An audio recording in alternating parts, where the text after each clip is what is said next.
Hey guys, hope you are all enjoying some time away from work and some time with your family and hopefully friends as well.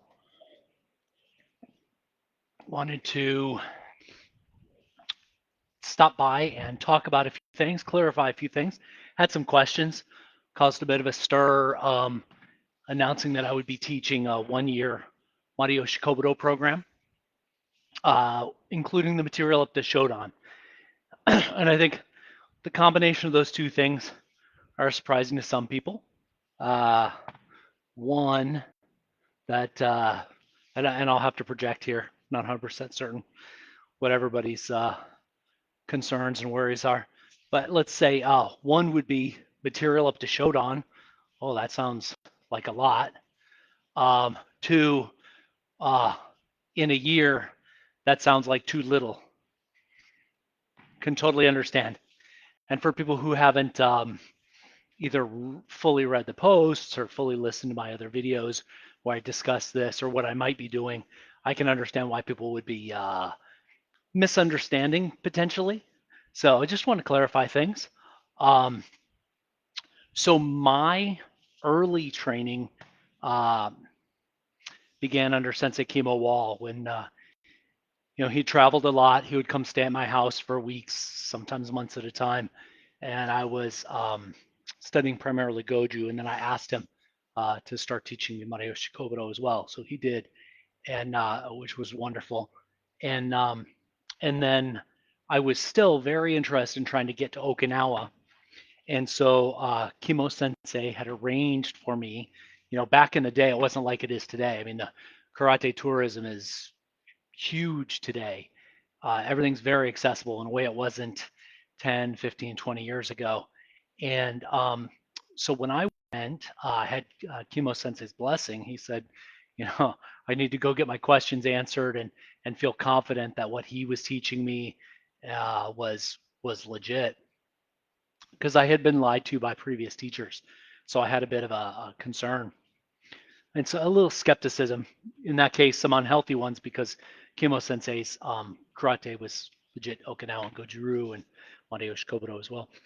So anyhow, I was going to go over there and train, and of course, I wanted to maximize the opportunity.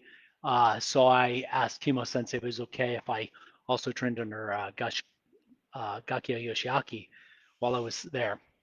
So that began my training Matayoshi Kobudo when I would go to Okinawa or when Gakia Sensei was here in the States, those kinds of things. I would continue my training. Um, so that being said, when I trained under Gakia Yoshiaki, almost all the time, Yogi Josei, his senior, was also there, an advisor to his organization. And so let's see. So that's a little bit about my history. So the Matayoshi Kobudo Shodan curriculum, as it had been solidified for a while, was relatively small. 15 codified Bo Kihonwaza.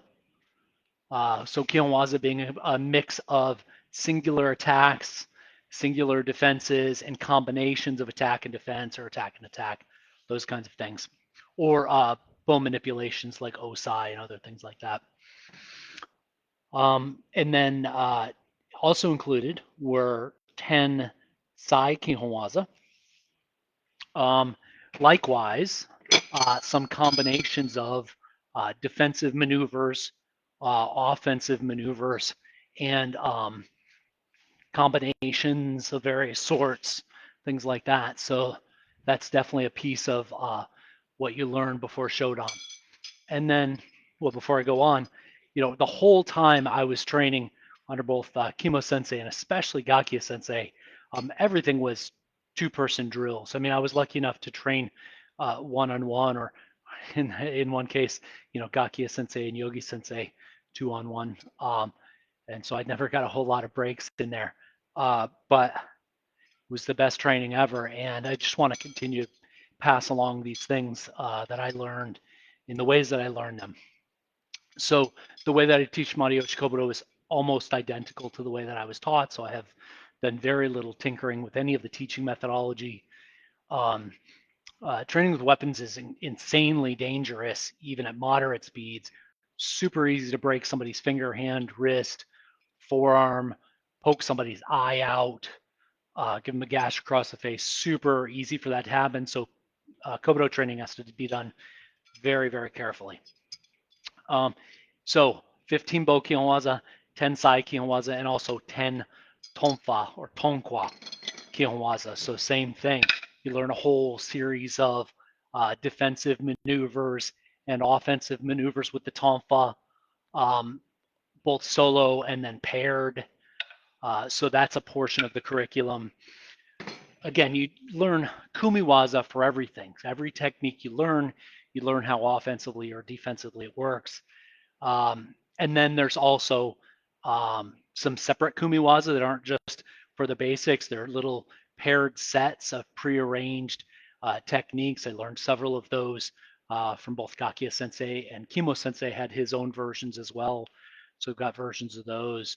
So I'll probably sprinkle a tiny bit of Kimo Sensei's Bobo Kumiwaza because I like that one.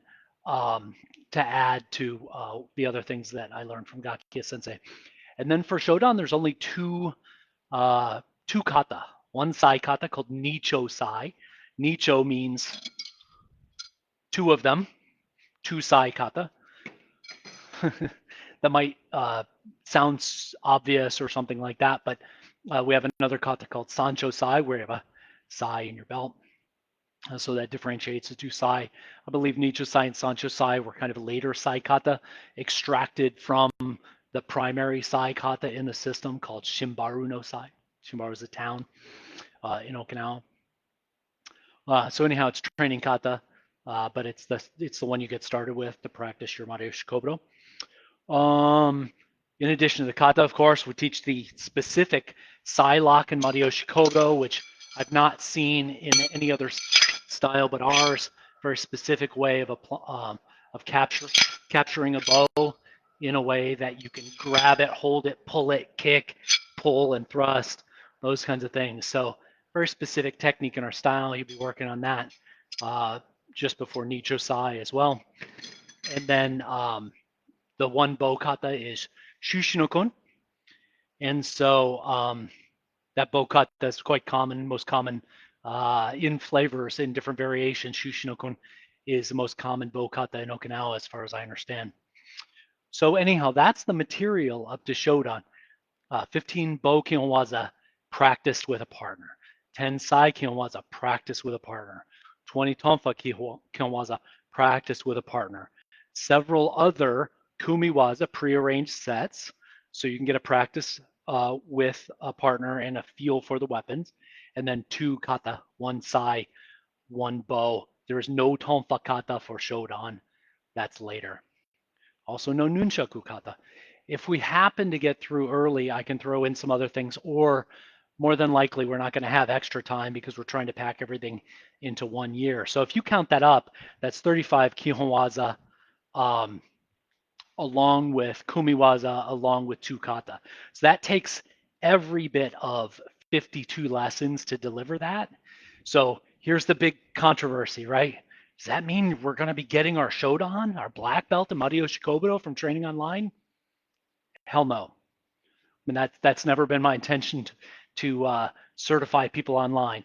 I came kicking and screaming into the. I mean, I'm a technologist from a career perspective, but from a martial arts perspective, I'm a traditional preservationist in so many ways. So I came kicking and screaming into this.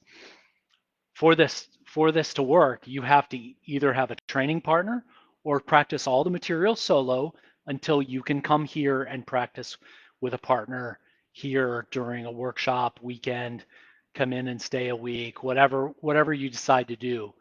But the classes are going to go at the pace that I can teach, and that's about one technique with the body mechanics and an understanding of how to apply it per week. Let me say that again. It sounds fast. It is fast because I'm not going to stop and wait for everybody to get to a certain level of proficiency before I teach the next thing. You'll have the video.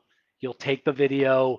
You should work it 2, 3, 4 times a week at your home, and then to be ready for next class so you don't get too far behind.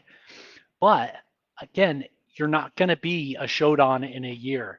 You'll have access to the material. You'll understand it in your mind before you understand it in your body. And you won't have all the best opportunities to train with other trained people or your teacher to be able to give you the feeling of the interactivity of the paired work. So that being said, is it worth it? It depends on you.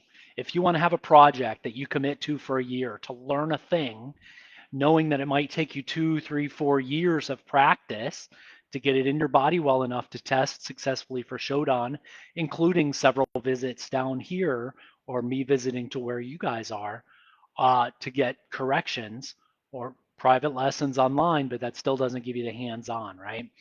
So one technique or concept or piece of a kata per week for 52 weeks, you can learn the material, but you will not necessarily be at that level yet because of one, time to cook. You need time to let this stuff cook in your body. You need it to become automatic and fluid and powerful and work through those things in your body. You might have to undo things that you already train, which sometimes happens. Maybe undo isn't fair. Learn something else that you want to make sure nothing else overrides, right? So you'll learn a new technique. You want to make sure old training doesn't override the new thing that you're trying to learn. And then, of course, the hands-on time is important. So anyhow, I don't know if you guys have any questions, but I just wanted to clarify a couple of those things and make sure you guys understood that, this is an opportunity. Um, I'm doing the teaching partly to document the system, partly to document it for people who want to learn, who are right now paying for private lessons. The private lessons are more expensive. Everybody's on their own pace. Nobody's aligned together as a group. I'm seeing this with another program I'm doing for Five Ancestor Kung Fu be very successful for a group of people who are staying together on the material. They're attending the live classes. Live versus recorded, right? So here's another thing. Not everybody is in a part of the world where they can make it available, where they can be available to an online class at 10 a.m. Eastern on a Saturday morning. You already have life conflicts, or that happens to be 2 a.m. in the time zone where you live, right? I have people in Singapore, Malaysia, Indonesia, Australia, Japan, all over the place, and they can't attend live because it just doesn't work with their sleep schedule and their work schedule and family schedule, right? So if you can't join live, that's fine. Join the program. The biggest value is actually having access to the recordings so you can play it over and over again and listen very carefully to the details given and practice the techniques with and without the weapon with the correct body mechanics. I mean, that's a thing that I try to teach in the positive mostly, but you'll find a lot of Matayoshi Kobudo out there that doesn't have uh, the full body mechanics. So anyhow, I just heard a bleep in my earpiece, so I'm not really sure if it's still catching audio. Anyhow, take care, guys. Shoot me some questions if you have them. I hope this helps clarify and set expectations. Take care.